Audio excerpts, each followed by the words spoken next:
Ouais, bonjour tout le monde. Aujourd'hui, on est le 26 juin 2026, on est un vendredi.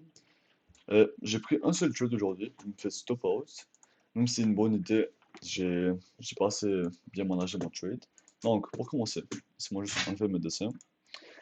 Je vais me concentrer sur le 4 heures. Qu'est-ce qu'on remarque? Je suis là. On remarque que hier, on réagit du daily gap pour aller plus bas. On vient de sweep tout ce buy side liquidity.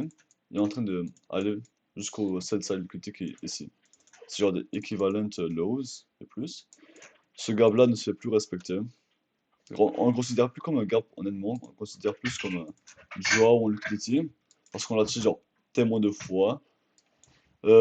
Ici, on respecte plus les bullish, on respecte bearish. Donc c'est ça. Ok, on va zoomer dans le 1 heure. 1 heure, on voit qu'on a enter ce gros gap ici. On réagit en bas. On vient de re-enter ce gap-là. Quand on réagit en bas, ça c'est pre-market. On sort dans 30 minutes. Qu'est-ce qu'on voit dehors du gap? On voit un gap de 30 minutes. Juste mettre mes dessins. Donc, dans ce gap de 30 minutes, on l'intéressait à 5h30 du matin. Après, pre-market, il fait quoi? Il suit le stop loss de ce gap. Puis après, on vient de faire des 30 minutes internes, ben, inter-equal highs, je pense.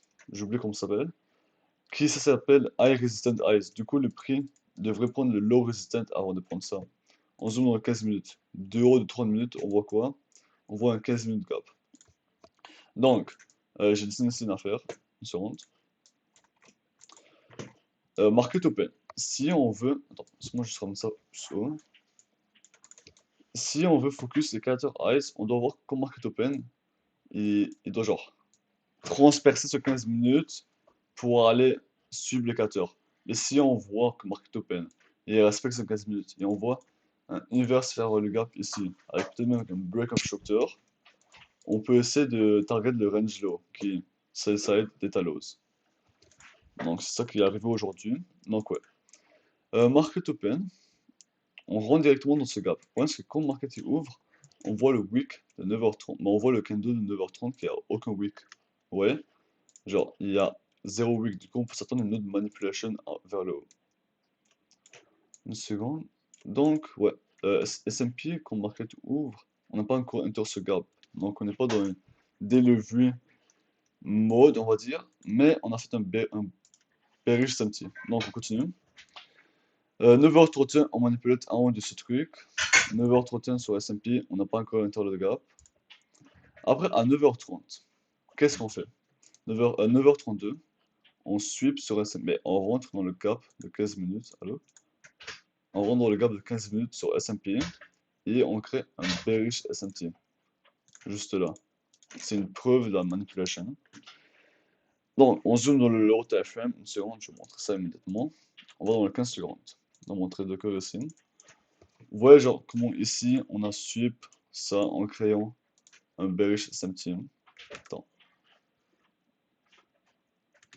On prend un bearish simple dans le 1 minute. Après, qu'est-ce qu'on voit directement dans 15 secondes? On voit un inverse fair value gap en deux gros candles. C'est genre des candles de déplacement, genre, on pourrait dire en centaines. Et là, moi, alors, mon idée c'est de sur ça et de target les data lows, car en effet, ça c'est une data lows. C'est pas écrit sur Forex Factory, mais c'est quand même des data là, c'était fait par des news. Donc, tu aurais pu enter short ici, ben, short vers, je vais montrer sur le trade de cœur. Short, avoir 1.27, target data loss, stop loss en haut du SMT, en haut des highs. Parce que ton stop loss est plus protégé que ton target. Moi, quand j'ai voulu trade, j'avais enter ici, après au close de 1 minute, parce que j'ai juste accès aux 1 minute quand je trade. J'ai pas ouvert des car j'ai oublié. Donc je voulais target initialement les 4 hours, genre les edge lows. Le problème c'est que à cause de TradingView, quand je trade sur démo, ça me donnait un fil bizarre. Donc, mon RRSI était négatif. Et je dis, ok, si mon RRSI est négatif, je vais target ça. Car je croyais que ça, mon stop loss, était plus protégé que ces sell side.